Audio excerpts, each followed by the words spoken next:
네, 안녕하세요. 홍익대학교 현업미술대학원 공공재원 전공의 이현성입니다. 음, 이렇게 2020년 한국공간디자인학회 충계학술 대회에 앞서 발표를 하게 돼서 굉장히 영광으로 생각하고요. 본 발표를 할 수 있게 해주신 우리 공간디자인학회 우상규 회장님을 비롯해서 저희 여러 선배 교수님께 감사하다는 말씀 먼저 드리겠습니다. 오늘 제가 발제할 내용은 공공재원의 가치란 내용입니다. 사실 공공디자인이 지금 우리나라에 나온 지 지금 거의 15년 넘게 지금 흘러가고 있습니다. 이런 와중에 이렇게 우리 학교 전공도 생기고 여러 가지 발전이 있는데요. 그 과정에서 지금 공공디자인의 가치가 어떤 측면이 있는지 한번 여러분과 살펴보고자 합니다. 저희가 우선 제목을 뭐 특별히 잡기가 좀 어려워서 그냥 그 공공디자인 아젠다, 요즘에 있는 의제들이 무엇인가, 요 주제로 한번 말씀을 한번 드려보고자 합니다. 공공 디자인이라는 게 사실 주변에서 우리 학생들이나 같이 주변 전문가분들과 말씀 나누다 보면 어렵다라는 말씀을 제일 많이 하세요. 근데 그 어려운 이유는 몇 가지가 있는데, 대부분의 그 다의적인 의미를 가진 단어들이 좀 정의가 명확하지 않기 때문에 어려운 경우가 많이 있지 않습니까? 디자인이라는 용어도 그렇고, 뭐 거버넌스라는 용어도 그렇고, 워낙 이게 사전적 의미 외에 다의적으로 쓰일 때 이제 굉장히 주관적으로 해석될 수 있기 때문에 어려워서 좀 난해한 측면이 있습니다. 사실 2005년도에 공공디자인이 출연된 이후로 여러 가지 해석과 또 이제 관점, 이렇게 흐름이 있었습니다. 그래서 해석하는 전문가분들과 살짝 다르고 사실 그게 가장 의미가 있다고 생각합니다. 그 어떤 주제 해석에 이제 가치 부여를 해가지고 어떤 선언적이거나 이렇게 그 의제를 좀 내놓는 거 이런 것들이 중요하다 생각합니다만 객관적인 측면에서의 그 의미를 고찰하는 것도 굉장히 중요하다고 봅니다. 그래서 오늘은 이제 주관적인 얘기보다는 그 정책과 제도 관점, 법제적 관점에서의 공공 디자인, 즉 객관적 관점에서 공공 디자인이 도대체 어떤 건지를 한번 좀 고찰하는 시간을 갖고요. 또한 이제 그걸로 인해서 지금 일어나고 있는 그 공공된 지능 계획을 저희 사례를 그 강남구 사례를 보여드리는 그런 구성을 갖고 말씀을 드리도록 하겠습니다. 공공 디자인을 이해하기 위해서 오히려 산업 디자인을 명확하게 이해하면은 굉장히 이해가 좀 쉬운 측면이 있습니다. 사실 디자인한 용어가 아시다시피 혼자 다니진 않잖아요. 늘 앞에 그 시대의 의제를 달고 항상 다닙니다. 그래서 어떤 분 말씀으로는 그 시대의 디자인 트렌드를 알면 그 시대 정신을 알 수 있다는 말씀도 많이 하시는데 77년도에 우리나라 이제 산업 발전 또 경제 발전 시기에 나왔던 그 산업 디자인 진흥법이 있습니다. 그리고 또 이제 2016년 딱 40년 뒤에는 공공 디자인 진흥법이 나오게 됐는데 사실 대한민국을 대표하는 양대 디자인 관련 직접적인 법입니다. 뭐 디자인 보호법이라든지 한 두세 개 법이 더 있겠습니다만 디자인의 실질적인 그 주체가 돼서 운영하는 법은 두 개인 걸로 저는 알고 있는데요.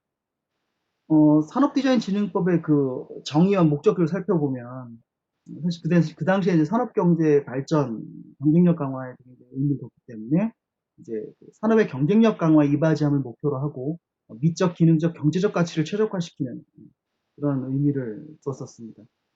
공공자인진흥법은 그 디자인을 통해서 공공의 이익과 안전을 우선으로 목적을 합니다. 같은 디자인이지만 굉장히 결이 좀 다릅니다. 그리고 어떤 가치를 추구하냐면 이제 연령, 성별, 장애 여부, 국적에 관계없는 어떤 보편적인 측면을 좀 다루고 있고요. 또한 유형적 구분에 있어서도 그 산업디자인진흥법에서는 디자인을 제품, 포작, 시각, 환경, 뒤에 이제 서비스 디자인 추가됐습니다만 유형적 관점에서 좀 분석을 했고 공공재행진흥법 같은 경우는 이제 지능계획을 통해서 생활안전, 모든 이익을 위한 생활 배려, 생활 편의, 생활 품격의 네 가지 형태의 공공디자인으로 이제 제도적으로, 전략적으로 이렇게 나눠놨습니다. 사실 77년도 이런 진흥법 이후에 우리나라의 모든 그 응용미술과와 도안과들이 산업디자인과로 개명이 되게 되는 어떤 역사적인 흐름이 있었지 않습니까? 아무래도 이 법이라는 게 우리 삶에 굉장히 영향을 많이 미치기 때문에 그런 게 아닌가 싶습니다. 그래서 이런 공공진흥법, 이제 4년 전에 나온 이 공공재진흥법의 출현도 우리 사회에 어떤 영향을 미치고 또 우리 학제나 이런 데 어떤 영향을 미치는지의 그런 관전 포인트를 가지고 보면 흥미롭지 않을까 싶습니다. 공공 디자인 같은 디자인을 쓰고 있지만 추구하는 개념 자체가 좀 많이 다르다는 걸 알 수 있고요. 공공 디자인의 흐름을 간단히 살펴보면 사실 2005년도 겨울에 국회에서 공공 디자인 문화 포럼이 만들어지면서 여러 번의 새벽 조찬 세미나를 통해서 공공 디자인 정책에서 먼저 시작되는 그런 흐름을 갔습니다. 2006년도에 이제 서울에서 도시 디자인 조례가 조정이 되고, 또한 2007년도 5월에 그 서울시 디자인 총괄본부가 신설되면서 공공 디자인이라는 게 이제 서막을 이제 열게 됩니다. 사실 그 공공재법보다 발의가 좀 늦었던 건축기본법이나 경관법들이 이제 2007년도쯤에 이제 통과가 되고, 또한 이제 2008년도에는 서울시 디자인위원회가 설치되고, 2009년도에는 디자인 직무의 이제 공무원 임용법이 입법이 되는, 어떻게 보면 이제 디자인의 1차 전성기 시대가 이제 오게 됩니다. 하지만 그 초기에 이 공공재의 흐름들을 비판이 많이 있었습니다만, 이제 환경, 시설, 매체 등 약간 유형적 디자인의 이제 조형적 관점, 뭐 이런 관점에 너무 치우쳐져 있지 않냐라는 거에 좀 비판을 많이 받게 되죠. 그러다가 2010년, 정확히 얘기하면 2011년도에 이제 오세훈 시장, 서울시가 리드했던 공공디자인의 수장이었던 오세훈 시장이 이제 시장직에 사퇴하면서 쇠퇴기를 걷게 되죠. 그래서 2010년도 9월에는 서울시의 디자인 총괄본부가 이제 4년 만에 폐지가 되게 되고, 그 당에 열렸던 공공재인 포럼의 주제도 살펴보면 얼마나 공공재인 쇠퇴하고 오해가 많았는가를 알 수 있습니다. 대한민국 공공재인 오해와 편견, 이제 공공재인 이름을 탈피하기 위해서 이제 문화 디자인, 도시 디자인 이런 용어들로 바뀌게 됩니다. 각고의 노력 끝에 몇몇 전문가들의 노력으로 이제 2015년도부터 시작돼서 이제 2016년도에 드디어 이제 공공재인 진흥에 관한 법률이 나오게 됩니다. 그리고 이제 그 법에 의해서 2018년도 공공디자인 진흥종합계획을 수립하게 하여서 이제 대한민국의 공공디자인은 이렇게 물리적이고 유형적 디자인이 아니라 좀 더 사람에 가까운 그 성격, 캐릭터를 좀 더 명확히 갖게 되는 그 계획을 이제 받게 됩니다. 이런 흐름에 맞춰서 다시 서울시, 어떻게 보면 우리나라의 공공디자인을 리드하는 여러 가지 정책과 이슈들을 많이 내놓는데요. 2018년도 8월 달에 이제 그 공공재원 부서가 이제 그 건설국 기반에서 이제 다시 문화본부로 예전처럼 다시 이전 배치가 되게 됩니다. 그리고 2017년 3월에는 국내 최초의 이제 진흥계획, 하남시에서 이제 시작됐는데요. 하남시 공공재원 진흥계획이 시작이 됐고, 또 광역지자체로는 충남이 2018년도 6월에 시작이 됐습니다. 그리고 지금 현재 약 70여 개에 가까운 공공디자인 진흥계획이 수립되고 있는데요. 이 진흥계획이 지역에 어떤 영향을 미치고 앞으로 우리 학제 아니면 또 실무계에 어떤 영향과 또 디자이너들에게 어떤 영향을 미칠지는 한번 저희가 관심 있게 살펴볼 중요한 부분입니다. 그 공공재인 진흥에 관한 법률이 이렇게 길진 않은 법인데요. 뭐 간단하게만 좀 살펴보겠습니다. 우선 진흥법에서 안고 있는 되게 특징적인 것 중에 하나가 바로 이제 과정적 디자인을 인정하게 됐다는 거죠. 사실 기존만 해도 어떤 조각물, 조형물이라든지 설치, 공사, 시설에 대해서만 저희가 인정이 됐었는데 그 제2조에 보면은 공공재를 구현하는 과정에서의 기획, 조사, 분석, 자문, 설계, 설치, 관리, 운영, 어떻게 보면 기획, 조사, 분석이라는 이런 무형적 프로세스에 대한 디자인도 이제는 법적으로 인정이 된다는 얘기입니다. 법적 사업이 되는 것이죠. 오른쪽에 이제 사진을 이렇게 잠깐 보시면 이런 어떤 문제를 발견하기 위한 여러 가지 이런 과정적 사업이라든지 또한 어떤 유니버설 디자인을 위해서 지역의 실증적 사업을 테스트한다든지 그 디자인 컨설팅을 해주는 이런 작업들이 전에는 다른 사업에 이제 빗대어 이렇게 갔었는데 기대해서 갔었는데 이제는 공공재인 법적 사업으로 이제 인정을 받게 된다는 그 특징이 하나 있게 됩니다. 두 번째는 이제 공공재인 대가 기준이 마련됐습니다. 사실 품셈은 아직 나오지 않았는데 아마 올해나 내년에 이제 전문 용역이 아마 시행될 것 같습니다. 공공재인 용역 대가 기준이 고시되고 이제 지급이 되면서 지금 현재 진행이 되고 있는데 사실 현실적으로는 문화체육관광부의 사업과 서울시 몇 개 사업, 또한 이제 광역의 몇 개 사업 외에는 아직 공공재인 대가 기준 사업들이 많이 진행이 안 됩니다. 왜냐하면 아직 선례가 많지 않고 사람들이 잘 모르기 때문이죠. 근데 앞으로 점점 확대될 것으로 보입니다. 어, 주요한 특징들을 보면은 기존의 학술 영역 기준 단가가 있습니다. 거기에 1.8배, 2.2배의 공공디자인 전문력에 대한 대가를 마련해 줬다는 게 큰 의미가 있고요. 또한 그 소위 말하는 오버헤드 피죠. 그 재경비가 직접 인건비 110%까지, 또한 이제 창작료라는 것이 그 인건비 합산의 최대 40%까지 잡을 수 있게 해놔서 사실 이 공공 디자이너들의 인건비에 대한 수준이 전에보다는 1.5배 넘게 이제는 많이 사업이 잡혀서 어떻게 보면 그 디자이너의 그런 아이디어나 표현 여러 가지 과정적 작업에 대해서 굉장히 보상의 그 수준이 좀 올라갔다. 되게 고무적이다 볼 수 있겠습니다. 사실 50% 이상 월을 인건비 기준을 잡을 수가 없는데, 우선 뭐 학술영역의 책임연구원 같은 경우는 현재 2019년도 기준으로 보면 320여만 원이지만, 이 공공디자인 대가 기준으로 하면 공공디자인 책임 디자이너의 대가 그월 인건비는 579만 원까지 책정되기 때문에 굉장히 매력 있고 이런 것들이 우리 이제 디자이너들 활동에 앞으로 잘 근거로서 많이 활용될 것으로 봅니다. 또한 18조에는 그 전문 수행기금과 그 지원 육성을 위한 여러 가지 제도를 담고 있습니다.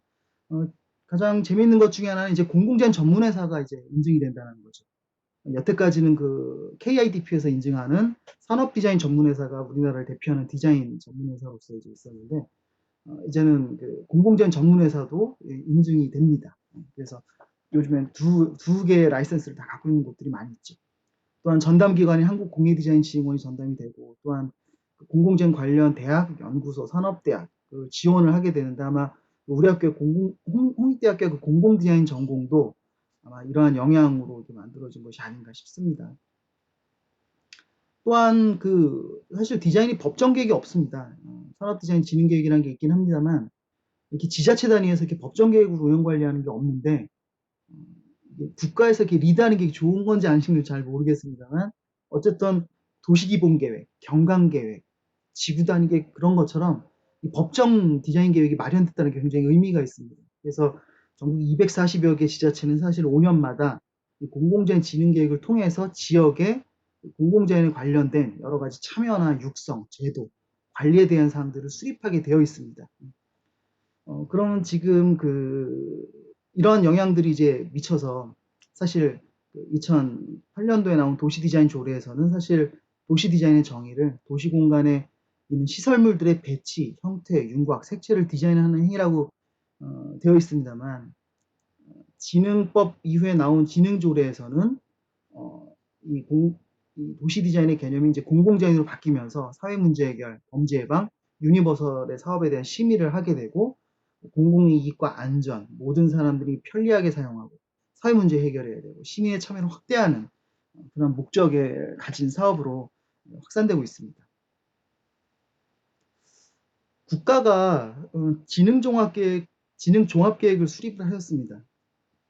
가장 큰 의미는 그동안 혼란스러웠던 공공디자인의 목적과 방법들을 총 5가지의 전략, 19가지의 실천 전략, 49가지의 실행 방안으로 총 정리를 했습니다. 그리고 이것을 기준으로 향후 5년 동안 이제 우리나라에서 시행할 공공디자인의 주제로 삼았던 거죠. 사실 그 5년 이후에는 이제 또 2차 주제가 나올 겁니다. 진흥종합계획에 의해서. 그럼 또 지자체는 거기에 맞는 실행계획들을 수립하면서 가는 굉장히 광역 그 중앙부처와 광역 지자체가 함께 수립하는 굉장히 매력 있는 계획입니다. 그래서 지자체마다 이게 어떻게 활용될 것인가가 굉장히 큰 지금 관심사기도 합니다. 그래서 그 주제가 너무 뻔한 얘기죠. 생활 안전, 모든 이를 위한 배려, 생활 편의, 생활 북혁, 행정과 제도와 관련된 기초가 튼튼한. 하지만 우리나라 그 디자인에 있어서 주 목적을 이런 어떤 형이상학적인 관점에 또 인본주의 관점에서 이제 그 안전과 배려와 편의와 품격이라는 주제를 선택했다는 것은 저는 굉장히 긍정적이라고 보고요. 이로 인해서 지금 현재 지자체, 지역의 공공 디자인 계획들은 사람 관리하는, 시민을 관리하고 시민의 삶이 좀 더 안전해지고 편리해지고 편의의 중심. 그러니까 기존에 사실 시설물과 매체 중심으로 계획이 됐었는데, 이제는 사람을 놓고 계획할 수밖에 없는 굉장히 인문학적인 계획이 돼버려서 좀 묘합니다. 그 도시기본 계획이라든지 우리가 경관계획 이런 것들만 봐왔는데 그런 기능적이지 않은 계획들을 보면서 이제 초기에 이제 나왔기 때문에 아직 좀 많은 문제가 있습니다만 이게 우리나라의 이제 어떤 대한민국의 어떤 K형 디자인의 그 모델로 좀 이렇게 남고자 하는 것들이 여러 전문가들의 노력이 있습니다. 그래서 지능종합계획에서는 이게 좀뭐 그림이 많지 않아서 여러분 좀 헷갈리실 텐데 법제에 나와 있는 내용들입니다. 그래서 여기서 우리가 핵심을 둬야 될 거는 단순히 디자인이라는 게 어떤 결과물의 디자인이 아니라 보시면 행정과 거의 흡사합니다. 관리, 육성, 인력, 제도, 협력, 참여 이런 것들을 구성하라. 그래서 우리 기존에 알았던 기본적인 개념의 디자인과는 좀 맥락이 좀 다르고요. 또한 공공재의 사업 자체도 우리는 보통 설계 제작의 디자인을 집중하지 않습니까? 뭔가 이렇게 만들어서 조형물이든 뭐 랜드마크든 시설물이든 만들어놔야 이게 공공재의 완성이라고 보는데 사실 그 만들기 이전에 여러 가지 문제를 찾는 것, 또한 그거를 분석하는 것, 또한 이제 그걸 컨설팅하고 보완하는 것, 또한 설치한 다음에 실증하고 검증하는 그런 과정들도 모두 무형적 사업들도 인정이 된다.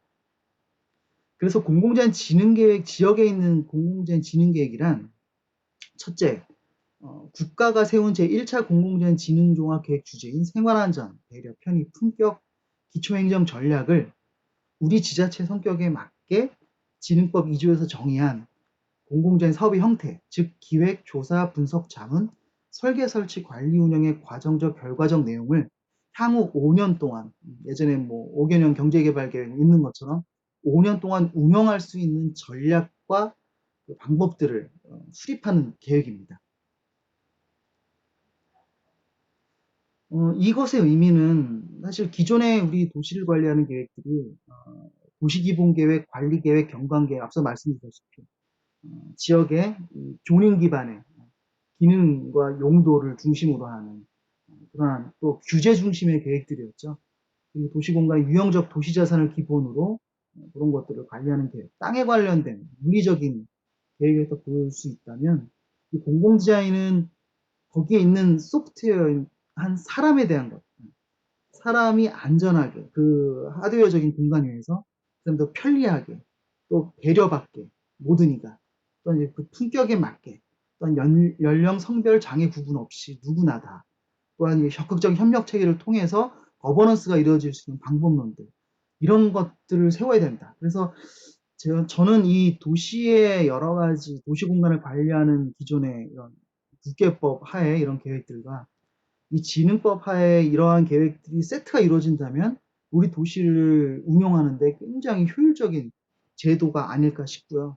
이제는 디자인이 사회를 위해서 공헌하는 이런 기회를 이런 법 제도적 계획에서 참을 수 있지 않을까 생각합니다. 기존에는 여러 가지 우리 도시에 있는 사업들, 뭐 보도블록도 교체하고 뭐 담장도 허물고 이런 사업을 하잖아요. 근데 그게 개개별 사업으로 진행됐다면 법적 사업으로 인정이 돼서 이제 안전 공공 디자인 사업, 편의 공공 디자인 사업으로 세팅이 되면 사실 이게 그 법적으로 향후 5년 동안 체계적으로 여러 가지 예산을 통해서 실제로 운영될 수 있지 않을까 매력이 있다고 봅니다. 우리나라에서는 현재 400, 약 240여 개 지자체 중에 이제 70여 개 가까이 지금 이제 이렇게 진행이 되고 있고요. 하남이 이제 2017년 3월에 처음 시작을 했고, 서울 산하구로는 강남구가 제일 먼저 시작을 했습니다. 이렇게 공무원에 관심이 많으시다면 각 지자체가 세우는 이 지능 계획이 사실 공공재를 상징하는 굉장히 큰 의미가 있는 계획입니다. 잘 살펴보시기 바랍니다. 지금부터는 저희가 홍익대학교 공공재원 연구센터에서 수립한 서울시 강남구 공공재원 진흥계획안에 대해서 간단하게 사례를 간단하게만 좀 말씀드리겠습니다.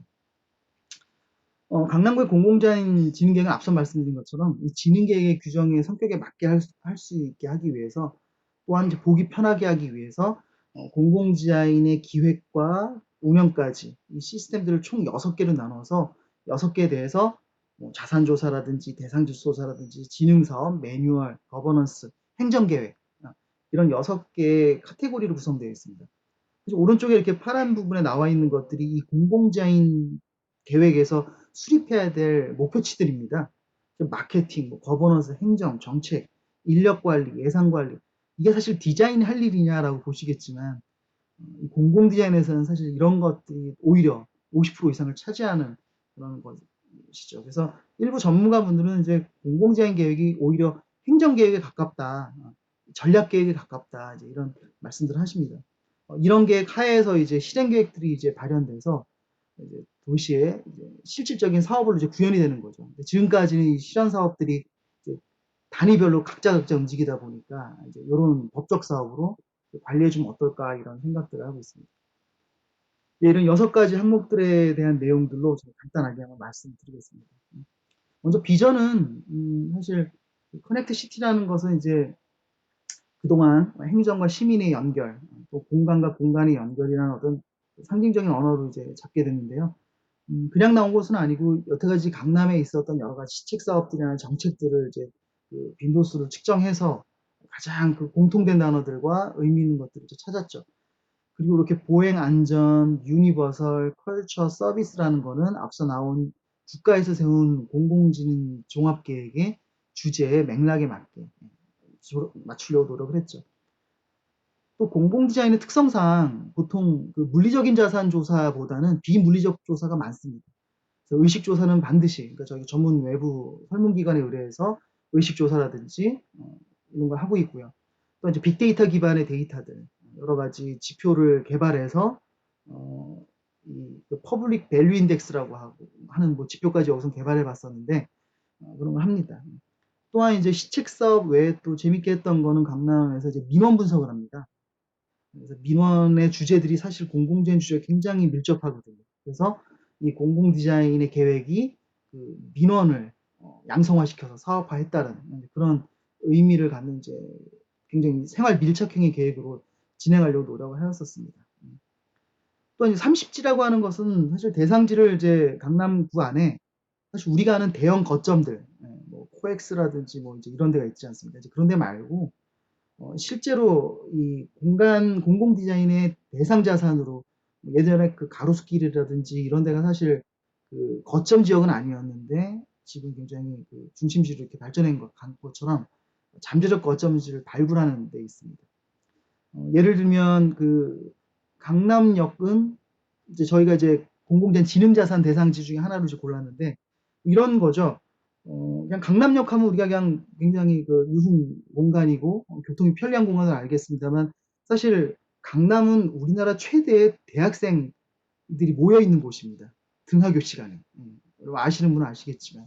그래서 그 이제 여기서의 공공 디자인적 자산은 그 오전에 또 학교 시간에 많이 모이는 스쿨버스들이 모이는 강남역에다가 이, 이 대학생들과 같이 추진할 수 있는 통학생들과 같이 추진할 수 있는 문화적 사업들을 아니면 또 그런 공간들을 마련해 드리는 이런 소위 강남 대학로라는 그런 자산이 가치가 존재한다 이런 것들을 30군데를 발굴해 놓은 거죠. 그래서 추후 강남에서 이제 여러 가지 사업을 진행하실 때 이제 그것들을 기반으로 진행하셔라 이제 이런 말씀입니다.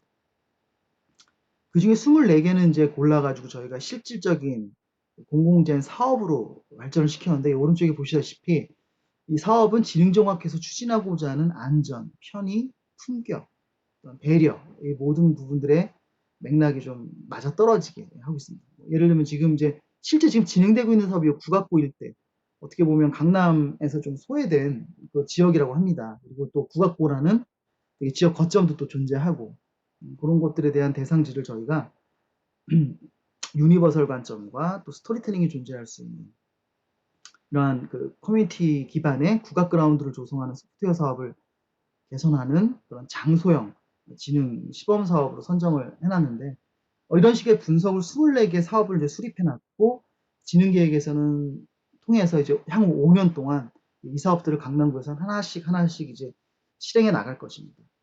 5년 뒤의 모습은 이 그 24개 사업이 완성이 됐을 때 정말 강남의 공공재생 지능이 이루어질 수 있는 그 지능이라는 것은 바로 생활의 안전, 생활의 편의, 생활의 품격, 생활의 배려 이런 것들이 이제 구현되는 그런 거라고 볼 수 있겠습니다.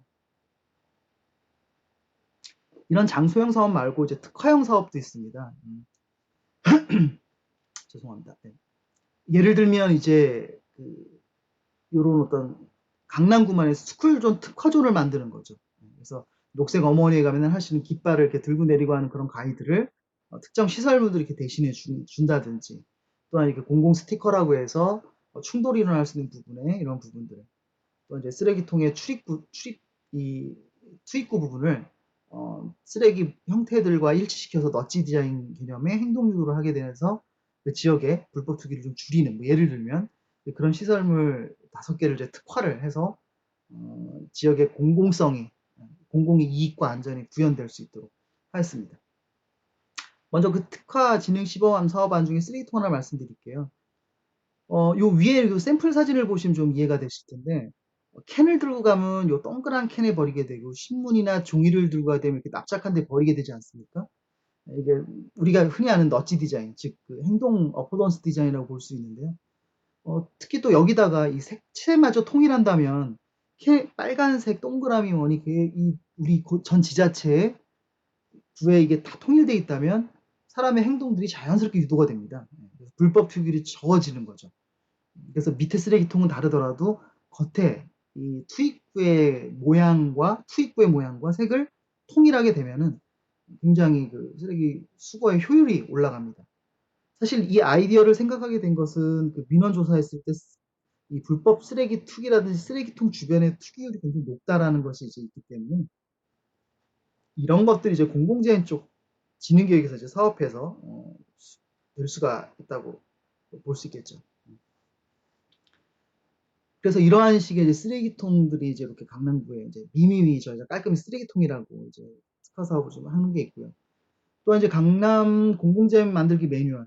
사실 기존에는 간판이나 뭐 5개 광고물, 뭐 건축물 이렇게 돼 있었는데, 가이드라인의 목적도 생활안전 가이드라인, 생활 편의 가이드라인, 유니버설 가이드라인, 생활 품격 가이드라인이 이렇게 있습니다.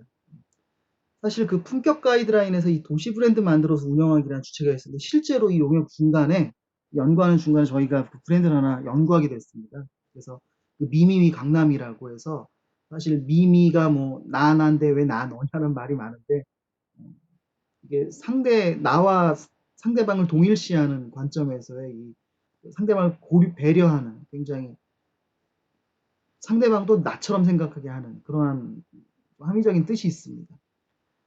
예를 들면 이제 이런 브랜드를 서비스 전공항인데, 미미는 그냥 단순히 형태적인 브랜드가 아니고요. 공공 서비스를 제공하는 것입니다.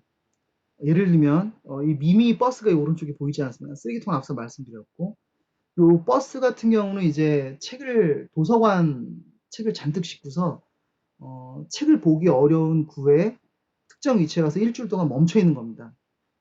그럼 저 미미 버스에서는 이제 그 소외된 분들에게 이제 도서관 역할을 해주는 거고, 아니면 저 차 안에 이제 카페 공간이 개설될 수도 있겠죠. 그래서 미미 카페 버스는 이제 또 어떻게 보면 소외계층들이나 아니면 그곳이 필요한 곳들에 가서 그런 공공 서비스를 제공해주는, 그런 공공 서비스의 상징적인, 또 이제 배려와 이 공동체에 대한, 강남이 그런 게 좀 부족하다는 느낌이 있기 때문에 이 미미 강남이라는 것을 이제 생활 품격을 올리기 위한 가이드라인 지침 중에 하나입니다. 이제 이게 이런 것들이 이제 20개가 현재 있는 거죠. 그래서 한 5년 동안 그런 것들이 좀 운영됐으면 하는 그런 마음에서 된 겁니다. 또 이제 이런 사회 공헌에 대한 이런 그 소셜 브랜드로서의 이제 역할, 소위 말하는 이제 CSR이라고 하는데, 이건 이제 공공기관이 사회가치 쪽으로 더 헌원할 수 있는 이제 그런 개념의 이제 새로운 브랜드의 관점으로 하는 것이 강남의 생활 품격을 높이는 어떤 지침이다라는 의도에서 이런 실행하기들이 있었습니다. 기타 이렇게 지역에 필요한 부분들, 뭐 골목길에서 숨은 공간들, 길 알아보기 찾기 쉬게 해주는 곳들, 뭐 이런 것들을, 이런 이제 또 도시 공간에 이런 가변 공간을 자주 설치해서 사람들이 기능적으로 왔다 갔다만 하는 게 아니라 멈출 수 있게, 집객으로 멈출 수 있게 하는 이런 것들과 틈새, 또 이제 방치된 유휴 공간을 발견하고 재사용하게 하는 그런 지침들이 이렇게 저희가 매뉴얼로서 담아놨고요. 또한 이제 가로 디자인도 있습니다. 이렇게 총 6개의 이제 가로 디자인을 통합 관리해서 상징 가로, 특화 가로, 이제 생활 가로로 나누어서 이 가로마다 다 성격을 이제 부여했습니다.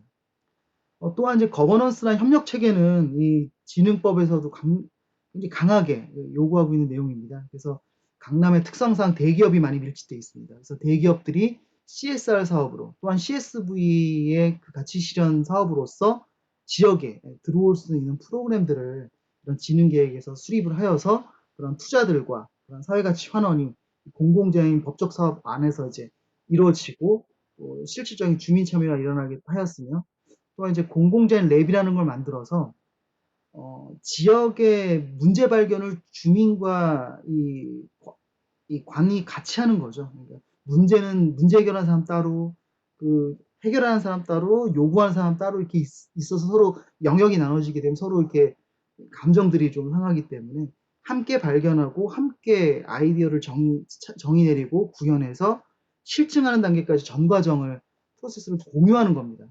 그렇게 되면 서로 이해도가 높아지기 때문에 실질적으로 그 개선이 될 수 있고요. 또한 지역의 민원을 내가 이렇게 민원에 대한 제기만 하는 것이 아니라 그게 해결되는 과정까지 직접 참여하는 그런 것들을 보게 됩니다.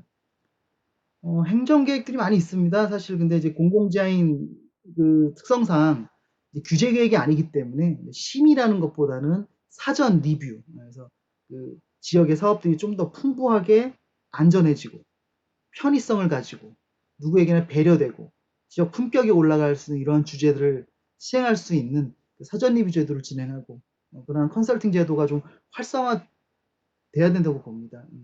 그래서 이 강남구 공공재생 진흥에서 이러한 행정운영 계획도 수립을 하였고요. 또 법적 공공재생 사업에서 이런 컨설팅 사업이 법적으로 인정이 될 수가 있습니다. 향후 우리 그 디자이너들이 그 컨설팅 사업으로 진행할 수 있는 부분들과 또 실증화 사업들 많이 할 수 있는 법적 기반이 마련됐다고 저희는 보고 있습니다.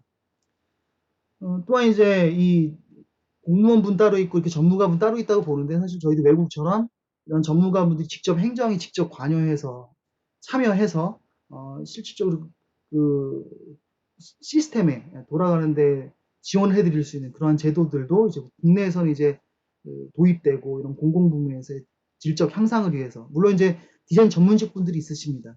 그 전문직 분들이 이제 행정에 대한 체계라면 이러한 이제 공공재생 관리 디자이너 PDM이라고 하는 이런 제도는 실제로 거기 안에서 이제 실행할 수 있는 그런 역량들과 같이 이제 협업을 해서 사실 이게 보고서만 딱 나오고 나서 그 뒤에 관리 운영이 굉장히 어렵습니다. 그래서 뭐 소위 말해서 캐벤에 자꾸 꽂혀 있다 뭐 이런 말씀 많이 하시는데 보고서가 나오는 것보다 중요한 것이 뭐냐면 바로 이 관리 디자이너가 지속적으로 참여해서 실행될 수 있게 계속 해드리는 게 아닐까 싶습니다.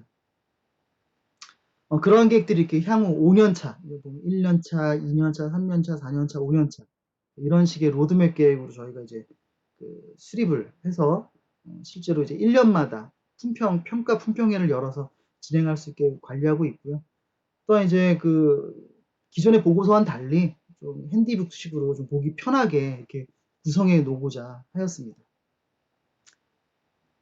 그래서 공공재인 진흥종합계획은 앞서 말씀드린 것처럼 이 주제가 곧 국민의 삶과 실질적으로 체감적으로 연결이 됩니다. 또한 그 어떤 모든 실행 사업에 이 공공성과 이익의 안전이라는 그 부가가치를 부여할 수 있는 권고 계획으로서 굉장히 의미가 있습니다. 그래서 타 사업을 규제하려는 것이 아니라 이제 그 공공가치를 올리는 사업이기 때문에 사업 기획 단계에서 법적 사업으로서 이제 이것이 통합적으로 한 도시에 이것이 이제 진행된다면 굉장히 사업의 가치가 올라갈 수 있다. 또한 이제 그 사업 기획 아니라 법적으로 공공된 진흥법 및 진흥조례를 기반으로 하기 때문에 여러 가지 행정과 제도, 실행수단의 근거가 마련되어 있기 때문에 이제 활용을 하면 됩니다. 가장 중요한 것은 바로 이것으로 봅니다. 도시의 기능적 관리, 여태까지 물리적으로 우리 도시가 잘 운영되고 관리되어 왔다면 이제 그것들이 이제 사람에 대한 질적 관리, 공공 가치에 대한 관리를 이러한 계획으로 할 수 있다는 게 이 공공된 진흥 계획의 가장 큰 의미라고 볼 수 있겠습니다. 여태까지 우리 지역에 49개 실천 방안을 국가에서 제시해 놨습니다.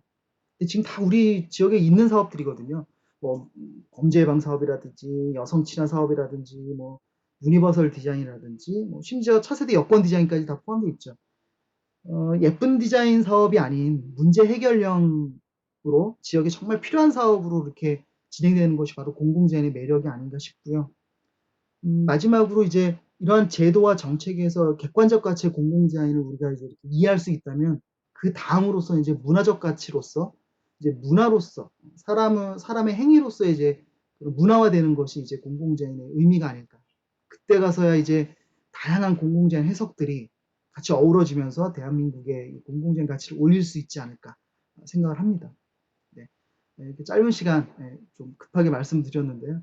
오늘은 그 공공자인의 가치에 대해서 특히 제도와 정책, 법제적 관점에서의 그 해석을 간단하게 말씀드렸고, 또한 그 강남구 공공자인 진흥계획안을 사례로 들어서 어떻게 진행되는지 실례를 들어서 말씀드렸습니다. 네, 들어주셔서 감사합니다. 감사합니다.